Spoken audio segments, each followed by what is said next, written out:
If you love a flower, don't pick it up, because if you pick it up, it dies, and it ceases to be what you love. So if you love a flower, let it be. Osho. Did you also find yourself unexpectedly binge-watching Netflix's One Day? And what did you take out of it? What did it say to you about relationships and how we often misunderstand love? And what are the foundations of a healthy kind of love? Today, I'm going to share my experience of watching this show and also 6 misunderstandings we often have about love. Enjoy. Welcome to the Like a Bird podcast. I'm James Chadwick, and throughout 2024, I'll be sharing one essay a week or perhaps an interview, and then I'll be rolling all these ideas up into my second book just in time for Christmas. But why Like a Bird? Well, it all started, as it often seems to do, with a single line that I couldn't get out of my head by the French writer Paul Valéry. One should be light like a bird and not like a feather. That line felt true and important.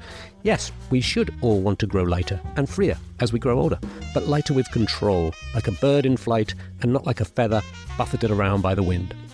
And so this weekly podcast and newsletter are for everyone ready to grow lighter by gently cutting themselves free from the ideas, the habits, and the people that are weighing them down. Got any of those? My guess is yes. So let's dive in to this week's idea, which is also available at jechadwick.com.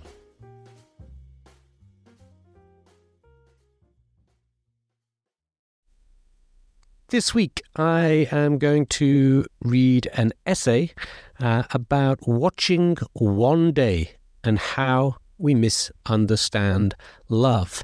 I found myself fairly addicted to this show. I binged the whole thing, and it really got under my skin and got me thinking about the theme of love. And if some of Dex and M's lines in the show feel familiar to you, perhaps it's because we've all said variations of them in our lives, and that is what I would like to explore, some of the universal themes that it brought up. So let's dive in.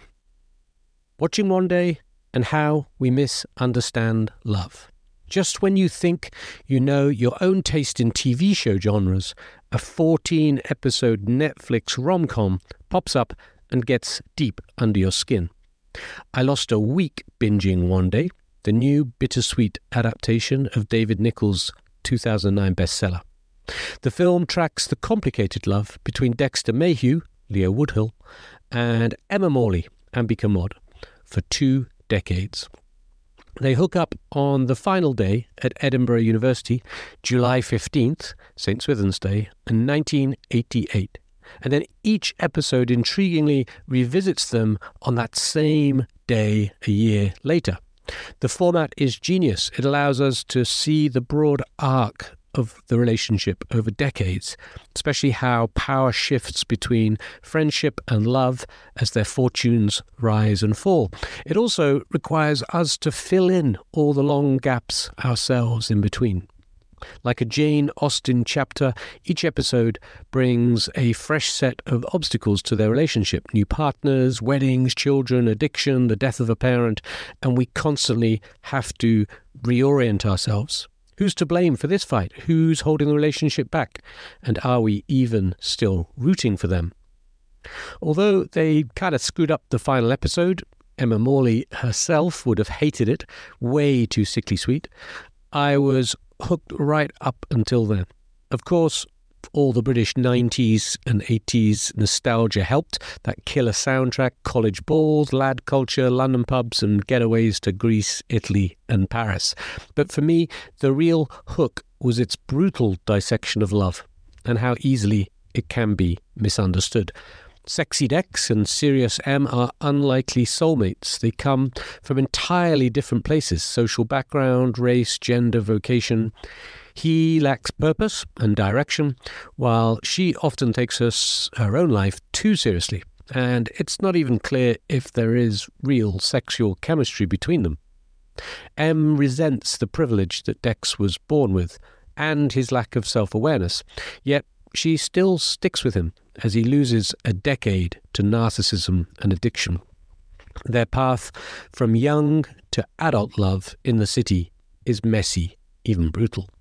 Yet together they find an equal footing over the years, and we're reminded that love is a journey, often painful and unpredictable, but almost always worth it. One day's dialogue is what makes the story worth it. "You've never seen me before in your life," Em accuses Dex when they first meet, in a moment that foreshadows all of his narcissistic thoughtlessness. In episode 3, Dex lies on his back while Em's head rests on his chest, and he tries to help her see her own value. In this moment, he does see her. He just wants her to see the understated talent and beauty that he sees. "You know what I can't understand? You have all these people telling you all the time how great you are. You know, smart and funny and talented and all that. I mean, endlessly. I've been telling you for years. So why don't you believe it?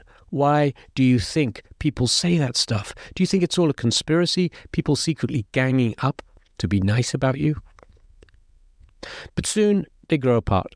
Dex finds the fame and success he lazily pursued as a TV presenter, and his ego takes over.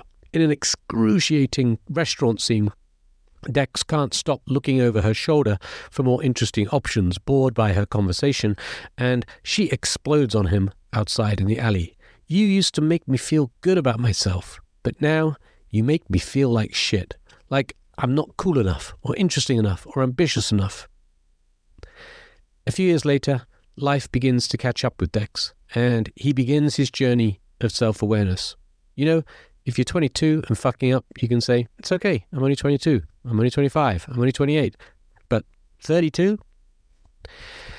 As he struggles through his 30s, they grow closer again. In one scene, his marriage falls apart and he's lost. "Sorry, not the plan, not the plan." She reminds him that he's safe with her. "Stop saying sorry, Dex. You don't need a plan, right? It's only me." When they finally get together, Em jokes, "I just thought I'd finally got rid of you." And Dex tells her what she already knows. "I don't think you can." Even after almost 20 years, they know they do not fully understand their love for each other, and it will always have a mysterious power over their lives. In this moment, they simply decide to stop resisting it or trying to understand it. It's a moment almost also captured poignantly 800 years ago by the Persian poet Rumi. "Out beyond all ideas of right and wrong, there is a field. I'll meet you there. When the soul lies down in that grass, the world is too full to talk about. Ideas, language, even the phrase each other don't make any sense." If some of Dex and Em's lines feel familiar, perhaps it's because we've all said variations of them in our own lives. If we have loved and lost, or left and returned, we have likely travelled through these emotions and said these words. And if we've never said them, perhaps we haven't loved yet. We misunderstand love in so many ways, and it can be dangerous. First, what we typically call love is invariably just the start of love. It's falling in love. 9 out of 10 reality TV shows and songs focus on this short and exciting period. We become expert in how love begins, but we know far less about how to sustain it. The first glance, words, kisses, and intimacy are preserved forever.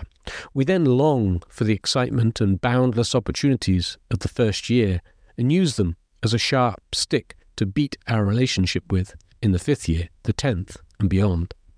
Comparing the inevitable joy and fresh intimacy with the equally inevitable challenge of making daily compromises is perhaps the definition of insanity. Second, we say, "I love you," when we often mean, "I love love." We crave the feeling of security and excitement when in love. Saying, "I love you," is often a means to the end of being in love. At certain and unpredictable points in our lives, we crave reassurance that we are still lovable and that we can still make someone fall in love with us. Of course, we still buy the flowers and say, "I love you," but in truth, we can often still only love love because we suspect we may never be lovable. Third, and related, we confuse loving somebody with needing them to love us. If we truly see what someone needs and we want to give it to them with no strings attached, that is the love that we should want. But if we only give our love in the expectation of getting the same or more back, it's something else. As Erich Fromm writes, most people see the problem of love primarily as that of being loved, rather than that of loving, of one's capacity to love. Hence, the problem for them is how to be loved and how to be lovable. For illustration, when the Italians say ti voglio bene, sometimes abbreviated to TVB, it means I want your good or I want what's best for you. TVB implies selfless, unconditional love, the kind of love we should aspire to be capable of. This love is caught sweetly in a few lines about the sun and the earth, which is often misattributed to Hafiz, but I think the author is unknown. Here they are. And still, after all this time, the sun never says to the earth, "You owe me." Look what happens with a love like that. It lights the whole sky. Fourth, love is neither permanent nor stable. This is perhaps the most dangerous misunderstanding to cope with. We can try to lock it up in legal agreements, ceremonies, romantic songs, and social norms, but nothing can stabilize love. The energy between two separate people whose individual freedoms, wealth, urges, and dreams have been constrained, for better or worse, will always be dynamic.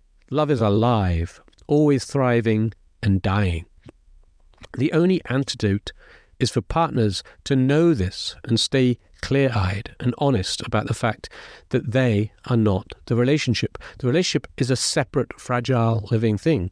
There are always three entities involved, each partner plus the relationship itself. Fifth, nobody can escape the pain of being in love. To love is to risk heartbreak, but it's probably worth it. Nobody can guarantee they won't hurt or get hurt, and should be wary of big promises. If our intention is to live a full life and to slowly and patiently attain a deeper wisdom, then we can expect to endure love's pain along the way. Hermann Hesse and Margaret Atwood both wrote about this. Oh, love isn't there to make us happy. I believe it exists to show us how much we can endure. Hermann Hesse. And Margaret Atwood, love blurs your vision, but after it recedes, you can see more clearly than ever. It's like the tide going out, revealing whatever's been thrown away and sunk. Broken bottles, old gloves, rusting pop cans, nibbled fish bodies, bones. This is the kind of thing you see if you sit in the darkness with open eyes, not knowing the future. Sixth, we cannot hope to change somebody in order to love them more. Think about the logic of trying this. You spend all this time searching for the right person, the perfect one, and then when you decide you found them, you start trying to improve them. What was the point of all that searching in the first place if you're now planning to bend them to your own preferences? It never works anyway.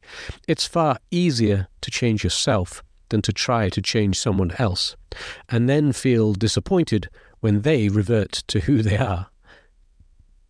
In all these ways, then, and many more, love is misunderstood, likely to cause suffering and heartbreak. But three important principles also emerge: giving, freedom, and impermanence. A love that is rooted in these three soils is worth wanting. Giving is saying, ti voglio bene, or I want your good, and truly meaning it. Freedom is cutting someone free unconditionally while continuing to support their dreams. And impermanence is committing fully to a love that is neither stable nor guaranteed. If Dex and Em had rooted their love in giving, freedom, and impermanence, they might have lived happily ever after. But nobody wants to watch 14 episodes of that TV show. Thank you.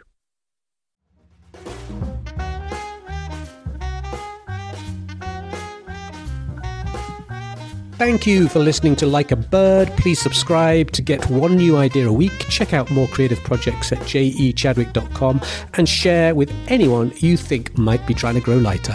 And have a great light week.